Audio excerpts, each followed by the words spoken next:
Hello and welcome to Colred Plays Raid Shadow Legends. I am Colred. Thank you for joining me. In today's video, we are going to talk about the evolution of your clan boss team.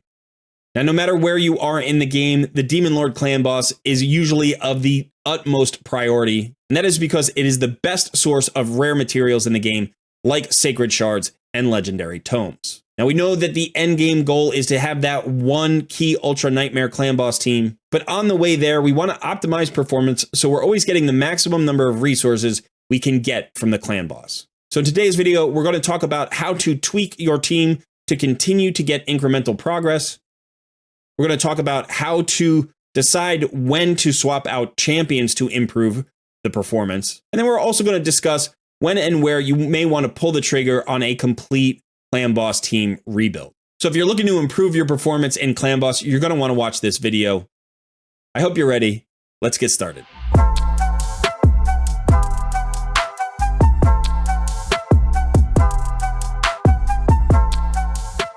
Some quick channel business. I am in the midst of a subscriber push. I'm looking to get 5,000 subscribers by the end of 2023.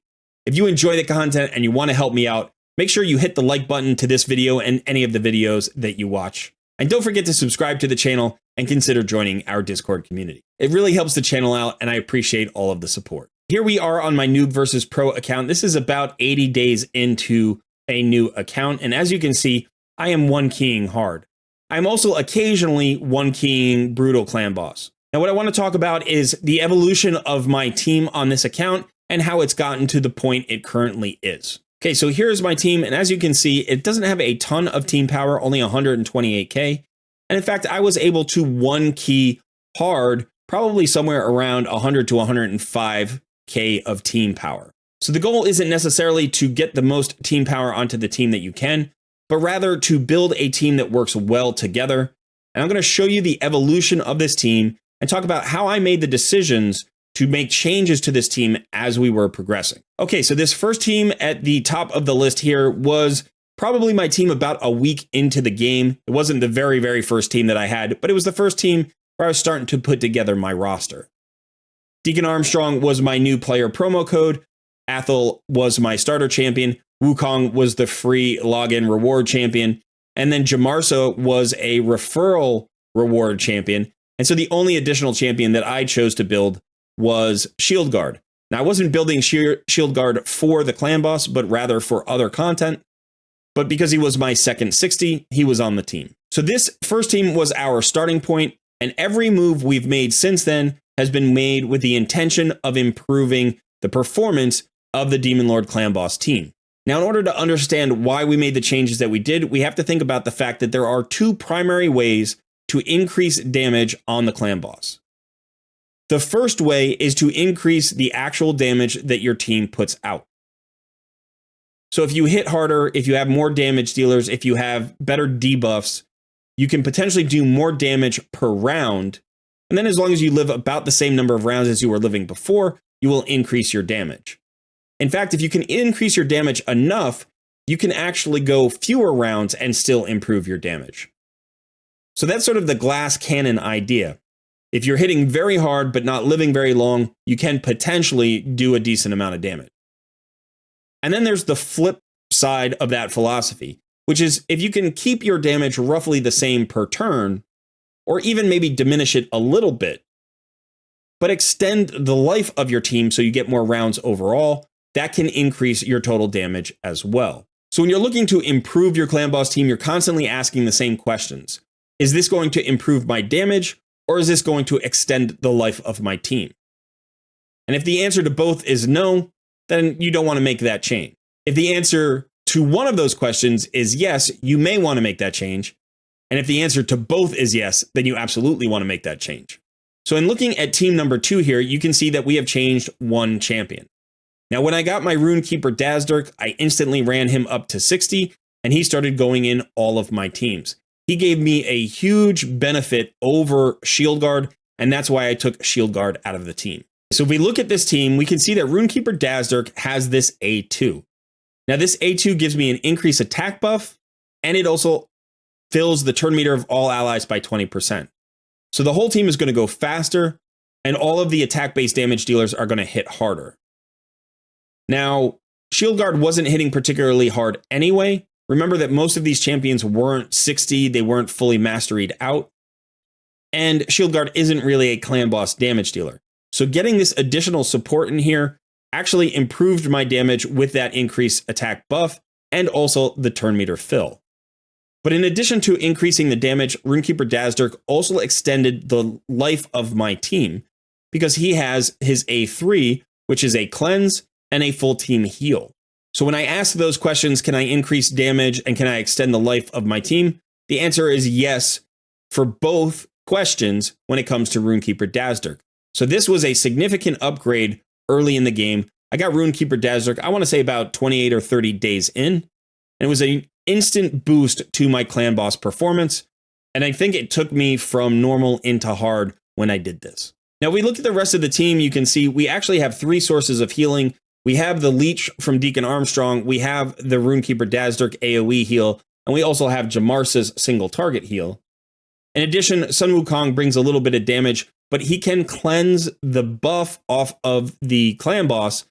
So the affinity clan bosses get an increased attack buff, and Sun Wukong can remove that, and that can extend our life. So he's bringing damage and extending the life of our team. Deacon Armstrong is extending the life of our team with that Leech. He's also making us go faster. That means more heals. That means more attacks. He's also bringing a decreased defense. So every champion here is playing a role, and this team composition is better than the previous iteration. And that's what we want to keep doing. Every iteration should improve upon something by either bringing more damage or extending the life of the team, or both. So after this point, I pulled a Frozen Banshee. Now, a Frozen Banshee is a phenomenal clan boss poison damage dealer. So I knew I wanted to get her onto the team right away. And the question became, who do I want to remove? So I could remove Wukong, which would remove a little bit of damage and also remove the buff strip. And therefore, it might actually shorten my life. Jamarsa, if I remove her, that removes a little bit of healing and some cooldown reduction. That could also shorten my life.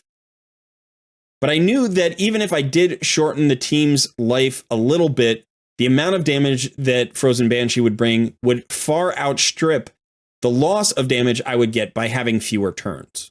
And I also knew that since Frozen Banshee would be 6-star, she would be potentially a little bit tankier, or at least fairly tanky compared to any of the level 50s that I remove.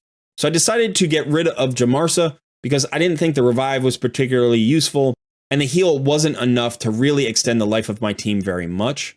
And I still wanted the buff removal from Wukong. As soon as I got Frozen Banshee onto the team, my damage increased a whole bunch and I started to get into Brutal Clan Boss. But I still had a level 50 Wukong who's not really a great Clan Boss champion, and so I was looking for an upgrade to that particular champion. All 4 of the other champions brought something important that wasn't going to be easily replaced. Athel brought damage. She was now full masteries. She also has a weaken on her A1. Deacon was 60. Runekeeper was 60. Frozen Banshee was 60. They all were full masteries. And that's one of the ways I kept pushing my performance. Make sure you get your tier 6 masteries, your Giant Slayers, and your War Master procs. Also make sure you have the accuracy to land your debuffs on those champions that need to. In this case, Deacon Armstrong for the Leech and decreased defense, Athel for the weaken, and then Frozen Banshee for the poisons and poison sensitivity. So when I pulled a Stagnite, you can see I decided to replace Wukong with Stagnite. Now, Stagnite overlaps with some of what the other champions do, but he brings one unique skill, which is a decrease attack. Now, a decrease attack is more powerful than simply removing the increased attack that the clan boss gets. And Stagnite also brings a second decrease defense, which, even though he's the same affinity as Deacon Armstrong, that just gives me a second chance to make sure that I always have full coverage on that drop defense. So now I got Stagnite to 60, got him his tier 6 mastery, and now I started to improve my performance in Brutal Clan Boss, getting to a 2-key pretty comfortably. Now, just recently, I pulled a Tagi the Frog. If you don't know who Tagi the Frog is, he is an epic from the Shadowkin faction, and he is an ally protector. So on this A3, he places a shield buff equal to 15% of his max HP, and a 50% ally protection buff on all allies for 2 turns on a 3-turn cooldown. He also heals himself, puts up a reflect damage buff for 3 turns, and then he can increase that heal for the poisons that the enemy team has. Remember, Frozen Banshee is going to have a lot of poisons out there on that clan boss. Now, the thing that I lost from Stag Knight was that decrease attack, but I replaced it with Taragi's decrease attack. So what I'm trying to do here is add additional abilities, things that I don't already have on the team. And I don't want to lose anything that I currently have on the team. Or if I do lose something, I need to trade it for something more valuable. So this decrease attack on the A1 only has a 40% chance of landing versus Stag Knight's 100% chance of landing on his A2. But this is an A1, which means it's going to come out more frequently than Stag Knight's A2. In addition, I can put Taragi in some revenge accessories, which means he's going to have some chances to counterattack and land this decrease attack. So even though I lose a little bit of uptime maybe on the decrease attack, I'm still basically covering the decrease attack fairly well, and I'm adding the ally protect. This is something that Stag Knight did not do. Now, in this particular case, Tagi the Frog also adds additional damage because of his passive. His passive says when attacked, he has a 50% chance of placing 5% poison debuff on the attacker for 2 turns, occurs once per hit. So again, does Tagi the Frog potentially extend the life of my team?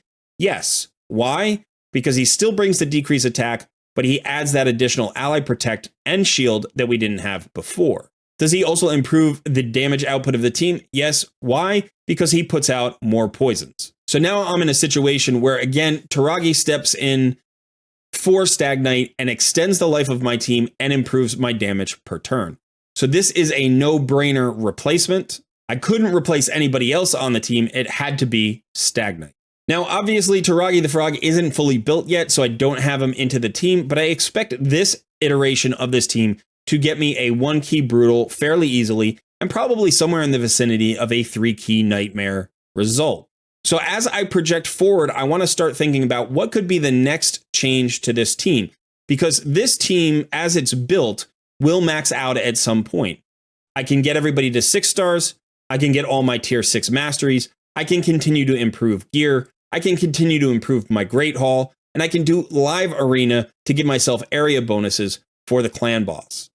Those are 5 areas where I can keep improving the performance of the team I currently have. But the question becomes, as I progress those areas, does this team have a ceiling? Does it run out of improvement that we can make? And the answer is yes, it will. This will not be my 1-key Ultra Nightmare clan boss team. But that's okay. I don't need it to be. I am early in my account. I only have 6 or 7 6-star champions, and every single champion that I brought into the team has improved my performance. As I look forward, I want to start to think about other champions that might improve the performance. And the next champion that will probably come out of this team composition is actually Athel. Right now, she is bringing some damage because of her Giant Slayer proc and just because she's an attack-based champion. And she's bringing a weaken. So if I can get a champion in here who continues to bring weaken, but can also bring additional value somewhere else, then I may replace Athel. Now, I can think of a few replacements for Athel, but I have to continue to inspect champions as I get them and remember to ask the same 2 questions. Can I increase my damage or can I extend the life of my team? So if I'm looking at Athel, I might want to replace her with another weakened champion. Now, a really good one that I don't have on my account, but if I pull, I would definitely replace her with, would be Skrank. Now, here is a look at Skrank on hellhades.com. Now, Skrank has several advantages over Athel, and that's why he would be a step up and an improvement in the damage output that I would have on my composition. You can see that on his A1, he has a 40% chance of placing a weakened debuff, and this chance increases to 75% if the target is under an HP burn debuff. So he still brings a weaken on his A1, just like Athel. Now, his A2 hits pretty hard, but we're really more interested in his A3. This has a 100% chance of placing an HP burn debuff for 2 turns, and then it fills this champion's turn meter by 15% if at least one enemy is hit with a critical hit. The passive says increases this champion's attack and crit damage by 5% every time an HP burn debuff triggers on an enemy, stacks up to 25%, so he can get this passive increase to his overall damage. In addition, Skrank is a Void Affinity, so he's not going to ever weak hit with any of his debuffs, whether it's the Weaken or the HP Burn. So potentially Skrank has the opportunity to improve my overall damage by adding something to the team that I don't currently have. That's the HP Burn, and making sure that I don't lose the thing that Athel is currently bringing, which is that Weaken.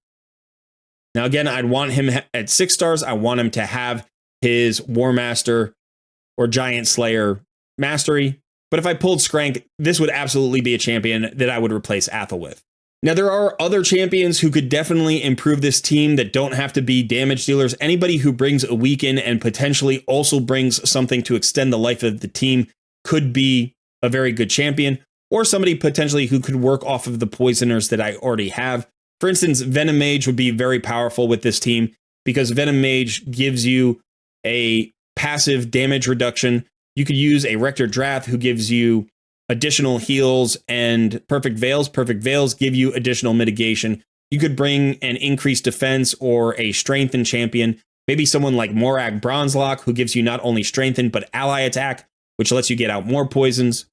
There are all sorts of ways to improve from the Athel here. So let's say I do that. Let's say I improve my Athel's position and I get somebody like a Morag Bronzelock or a Skrank. And now I have Deacon, let's say Skrank, Runekeeper Dazdurk, Tagi the Frog, and Frozen Banshee.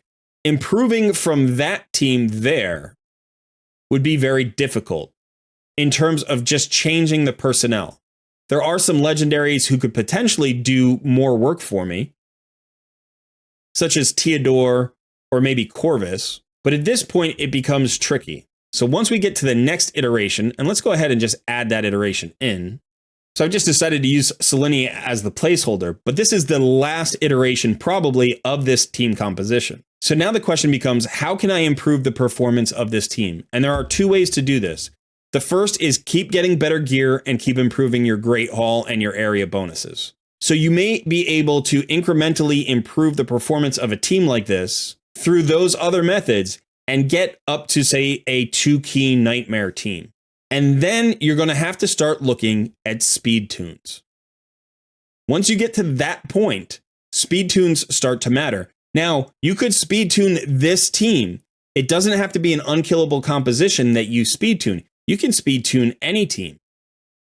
So you can take a speed tune model, put this into the calculator, and make sure, for instance, that Runekeeper Dazdurk's cleanse always comes after the stun. So he's a Void champion. He's unlikely to take the stun or be the stun target. There are things you can do to make sure he's not the stun target if you want to. And then because the cleanse is perfectly timed, you're not going to break the speed tune, and you're always going to get the maximum number of turns and the maximum number of debuffs. Likewise, you could speed Tagi the Frog to make sure that his ally Protect is up during the AoE attacks, although it might not be as important during the stun. So by speed tuning at this point, that might allow you to get to a 1-key Nightmare or maybe even a 3-key Ultra Nightmare. You can continue to put better and better champions into this team, but at some point you might have to ask yourself, do I need a full rebuild? And it might happen before you get here. It might happen earlier in the evolution. So you don't necessarily have to take this team all the way to Ultra Nightmare. You can, and it depends on how your roster plays out. This looks really good to me. I feel pretty confident that I can get good value out of this team. And you'll notice no legendaries on the team, no unkillable on the team. It's just a well put together clan boss team that provides a lot of what you need. So let me first advise you what not to do. Don't break up a team like this, and don't start building 5 new champions unless you're sure that the new team composition can do more than the well-built and optimized team that you already have. So if you are stalling out at a 2-key Brutal, you might want to ask yourself, have I put together a good team? And have I optimized that team? And if I haven't, I may want to simply consider tweaking the team I have in the way that I've shown you with these 6 teams. Make small changes, add high-value champions, continue to add abilities to your overall team composition, and make sure that you either improve your damage or extend your life with every champion change. Make sure that you complete all your masteries on these champions. You have them at 6 stars. And don't forget speed. You want these champions to be moving fast, especially if you're dealing with poisoners and debuffers, because you want uptime on all of those debuffs. Consider revenge accessories to get more A1s out there. That'll proc more Giant Slayers and War Masters, which will bring you more damage. It'll also apply any A1 abilities, such as the poison here from Frozen Banshee, the leech from Deacon Armstrong, the weaken from Athel, or the decrease attack from Tagi the Frog. Okay, so when do we pull the trigger on a full rebuild? And there are 2 answers to this question. The first is if you pull a viable unkillable champion. So here is one of the best all-around unkillable champions in the game. This is Demitha in the Dwarven faction, and she has a block damage buff on her A3 that is 1 turn on a 3-turn cooldown. If you pull Demitha, she is the only champion that you need in terms of an unkillable buff, a block damage buff, or an unkillable buff. Likewise, you could pull Maneater, that would be good. You could pull Helikath or Roshguard the Tower, any of the champions who bring block damage buffs or unkillable buffs, with the exception of Warcaster. Warcaster cannot do it on his own because he has a 1-turn block damage buff on a 4-turn cooldown, and that cooldown is just too long. So he can supplement another unkillable champion, but he can't do it by himself unless you have 2 copies of Warcaster. But Demitha can do it by herself, and she achieves an unkillable team composition by running at a 3-to-1 ratio. So if she can go 3 times to every time the boss goes, then her 3-turn cooldown will come up every time, and she will get her block damage buff up before every single clan boss attack. That requires her to run very fast. It usually requires several increase turn meter or speed buff champions. But the great news is one of them is Eris, who is a rare that's relatively easy to acquire. And if you have Eris and Deacon Armstrong and Demitha, you're most of the way there to an unkillable team. Now, what I would probably do is build out Demitha as soon as I got her, but I wouldn't necessarily put her on my clan boss team right away. If I did, the question would be, would she extend the life of my team, or would she do more damage? And the only place I could potentially really think about putting her in would maybe be for my Athel on the current team that I have, and that might extend the length of my team's survivability a little bit, but I would lose the weaken, and she's not going to do nearly as much damage as Athel, so the trade-off would probably be bad. So she's not going to be valuable until I have a full speed tune available. Now, she'll be valuable in other places, and she's good to have, and you want her built so that when you get to that speed tune, you can just pop her right in. But so you don't just want to start rebuilding a clan boss team as soon as you get an unkillable champion. But if you do get an unkillable champion, you want to build for an unkillable speed tune. And why? Well, the why is pretty simple. It takes you 1 buff to do what you're trying to do with 10 other buffs on the team. So instead of bringing an ally protect and a strengthen and an increased defense and continuous heals and all of those things, you can reduce survivability simply down to 1 buff: block damage or unkillable. So Demitha by herself replaces all of the champions that are trying to extend the life of your clan boss team. Now, you may need other champions with her that speed her up and so on and so forth. So it's not just a 1-for-3 swap, but it is a much simplified team. And the great thing about it is you will get a guaranteed 50 clan boss turns out of it. And with any decent damage dealer, even like a Frozen Banshee like I have now, that should enable a 2-key Ultra Nightmare team. Okay, so here we are on my main account, and I'm going to show you the clan boss team I run here. So this is my clan boss team, and as you can see here, I do run an unkillable composition with Helikath. Renegade is here to make sure that the cooldowns are low enough for Helikath to do this all on his own. And Seeker is here to make sure we have the right speeds, and it reduces the overall gear requirement in terms of speeds for all of my champions. Ninja's my primary damage dealer. Cardiel provides a lot of utility with both a block debuffs and a cleanse, and an ally attack, which increases my damage output. But as you can see, I have 1 primary damage dealer, and sometimes when you get to a Unkillable team composition, this is really what you want. You want a god tier damage dealer, and the rest of the composition just enables that damage dealer to stay alive for 50 turns and do all the work you need. Now I'll go ahead and run this really quickly. I'll do a quick battle and you'll see exactly how much damage a composition like this can do. Remember, one damage dealer, but everybody here is enabling that unkillable team, and here we get 123 million damage on Ultra Nightmare. This is magic affinity. I do a little bit less on force affinity because that's where ninja is the weak affinity, but otherwise I do great on all 4 affinities. Now here is a second clan boss tune. In this case, I'm using 2 unkillable champs. So instead of the Renegade, I've replaced it with a Demitha, and Demitha and Helicath create the unkillable composition here, but the other 3 champions are the same. Now, when did I swap to my speed-tuned unkillable team? And it was basically when I maxed out. I got to a 3-key Ultra Nightmare team that was not speed-tuned, that was not unkillable, but I was running amazingly powerful champions. I had the best gear on them that I could possibly get. I had them fully optimized with masteries. My Great Hall was relatively powerful at that point, and I could not, for the life of me, push that progress any further. And so what I needed to do was create a speed tune. Now, if I had just speed tuned that team and not gone unkillable, it's possible I could have gotten down to a 2-key Ultra Nightmare, maybe even a 1-key Ultra Nightmare.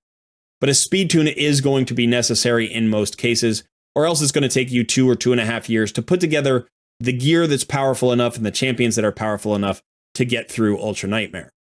But with a speed tune, you could potentially do it in, say, 6 to 10 months. As long as you're using the method of constantly progressing your team and making sure you're getting the best resources that you can get at any given point of your account's progression. So if you are looking to get to that final speed tune, here are a couple of champions. If you go to HH Gaming, you can find the buffs here. This is the unkillable buff. There are actually 3 champions here. I don't know if this just hasn't been updated since Emic was released, but Emic Trunkheart is also an unkillable buff champion. So we have Maneater, Emic, Trunkheart, and Sir Nicholas. You could also go and look for block damage champions.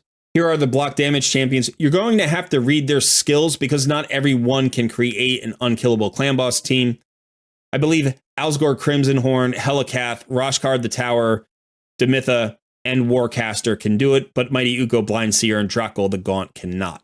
You can also go to deadwoodjedi.com to look for specific speed tunes, and you are going to want to become familiar with the calculator, the clan boss calculator, regardless of if you're using a killable team or an unkillable team, because a speed tune team is going to be far more effective than one which isn't. I wouldn't speed tune until you're at least at Nightmare Clan Boss, and maybe not even until you're trying to push Ultra Nightmare. But it's not a bad idea to tweak your speeds a little bit to make sure that certain skills like cleanses or debuffs go off at the right time.